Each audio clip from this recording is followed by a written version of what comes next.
হয়ে আছে অনুক্ষণ আমরা স্বপ্ন দেখি আমাদের মাঝে, আমাদের অস্তিত্বের মাঝে এক অসম্ভব প্রতিকৃতি বারবার আমাদেরকে হচ্ছে আবেগ আপ্লুত। নির্ঝরের স্বপ্ন আমাদের মধ্যে বলতে ইচ্ছে হয়, কিন্তু স্বপ্ন নয়, যেন আবু সাঈদ, মুগ্ধ, এদের মধ্যে ভাষা আমাদের হৃদয় মুঠিয়া। আবু সাঈদ এবং মুগ্ধের মতন যারা শহীদ হয়েছেন এবং যারা বেঁচে থেকে আজও দেশকে এগিয়ে যাওয়ার জন্য স্বপ্ন দেখছেন, সকলের প্রতি বিনম্র শ্রদ্ধা। আজকে খুবই ভালো লাগছে আপনাদেরকে আমার সামনে পেয়ে, কাছে পেয়ে। আমি এখানে জয়েন করেছি, কথাটা কি, মেন কথাটা কি, একদম সহজ বাংলায় টু সার্ভ দ্য পিপল, মানুষকে সার্ভিস দেওয়া। আমাদের কথা হচ্ছে কোয়ালিটি অফ ট্রিটমেন্ট আমাদের বাড়াতে হবে আর কস্ট অফ ট্রিটমেন্ট কমাতে হবে। এই জিনিসগুলো আমাদের খেয়াল করতে হবে। এটার জন্য আসলে আমাদের পরিকল্পনা কি, আপনাদের শেয়ারিং করা, কিভাবে আমরা এগিয়ে যেতে পারবো, আমাদের পরিবারের প্রত্যেকটা বাবা মা ভাই বোন, আমাদের ছেলেমেয়েরা যেন প্রভুদের সেবাটা যেন নিশ্চিত করতে পারি। সেই কারণে কিন্তু আজকে আপনাদের সাথে কিছু আমরা আলোচনা করবো। আপনারা তো মেন আমার এই ফোকাল পার্টে অ্যাওয়ারনেসে যারা আমার সবসময় আমাদের সাথে আছে। তা আমি আপনাকে বলি, আমি যখন প্রথমে এসেছি আসার পর আমার আন্ডারে আছে এক সদর হাসপাতাল আর হচ্ছে 10টা উপজেলা, যেগুলো হসপিটালগুলো, পাশাপাশি প্রাইভেট ক্লিনিকগুলো আছে, আর সিটি কর্পোরেশনের বাদ দিয়ে সিটি কর্পোরেশনের সদস্য আছে। এইগুলা মেনলি পরিষদের টোটাল স্বাস্থ্য সেবা দেখার কোর পার্সন হিসাবে আমি দেখার চেষ্টা করছি।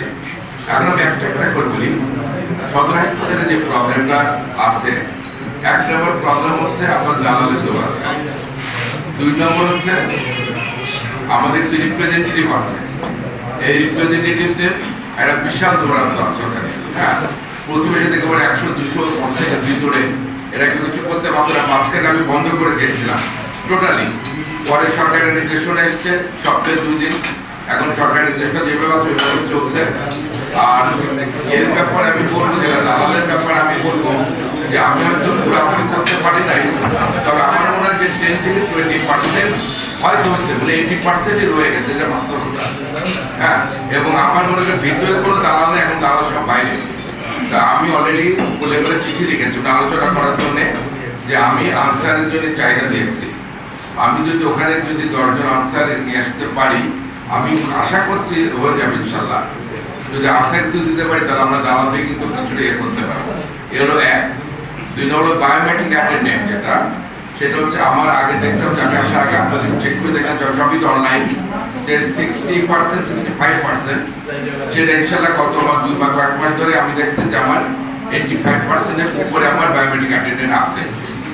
এটা আমাদের জন্য একটা পজিটিভ দিক। আর পরীক্ষা নিরীক্ষার ব্যাপারে অনেকদিন ধরে ধরেন আমার অর্ডার হতো না, আর 8 জনের অলরেডি ডাক্তার এসছে, ম্যাক্সিমাম আছে আমার আন্ডার চলছে।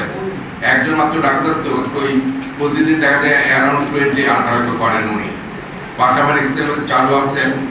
আর আমি আরো একটা মেশিন নিয়ে এসেছি, সেটা হচ্ছে ইলেকট্রোলাইট মেশিন, ওটাও চালু হয়ে যাবে কিছুদিনের মধ্যে। তারপর আরো বেশ কিছু যন্ত্রপাতি চালুর চাহিদা দিয়েছি। এগুলো আসলে আমি মনে করি কি, যে রোগীরা যদি কমপ্লিট একটা ট্রিটমেন্ট পায় প্যাথোলজি থেকে শুরু করে, তাহলে রোগীদেরকে আর বাইরে যাওয়া হবে না। কারণ অনেক সময় দেখা যায় কি, একটা রোগী একটা পরীক্ষার জন্য বাইরে গেলে রোগীরা ফিরে আসছে না।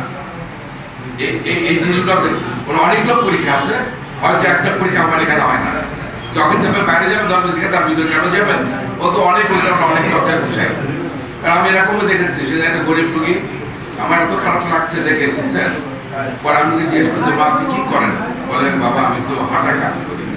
হাঁটা কাজ বলছেন কি কাজ? ভিক্ষা করে। কি হয়েছে, আপনি আমার কাছে বাইরে রিপোর্ট কেন? এটা তো আপনার 3-4 মাস আগে ঘটনা হবে আমার। এটা তা বললো কি, যে বাবা আমি তো এসেছিলাম এক ডাক্তারের নাম করে, আমার ডাক্তার, এখানে একজন বললো ডাক্তার তো কালকে মারা গেছে, আজকে তার জানা যাচ্ছে, আপনি চলেন আমার সাথে ভালো ডাক্তার সাথে নিয়ে যাই। এ হলো দালালের দৌরাত্ম। এত খারাপ লাগছে, বুঝছেন। এটার ব্যাপারে আমি একেবারে 0 টলারেন্স। একটা চ্যাপ্টার। সেকেন্ডলি আমার উপজেলাগুলোতে আমি চেষ্টা করছি ম্যান পাওয়ার ইয়ে করে, স্পেশালি কিছু জায়গা আছে, প্রত্যেকটা আমাদের জায়গা কিন্তু কয়েকটা জায়গায় প্রায়োরিটি দিতে হবে, যেমন মেহেন্দিগঞ্জ, তারপরে আমার মুলাদি, তারপরে ধরো আপনার হিজলা, এগুলো কিন্তু হাটপুর ইঞ্জিনিয়ার। আপনি বলেন মেহেন্দিগঞ্জ একটা রোগী, ডেলিভারি রোগী যদি সন্ধ্যার পরে ব্যথাটা ওঠে, এই রোগী কিন্তু আসতে পারবে না।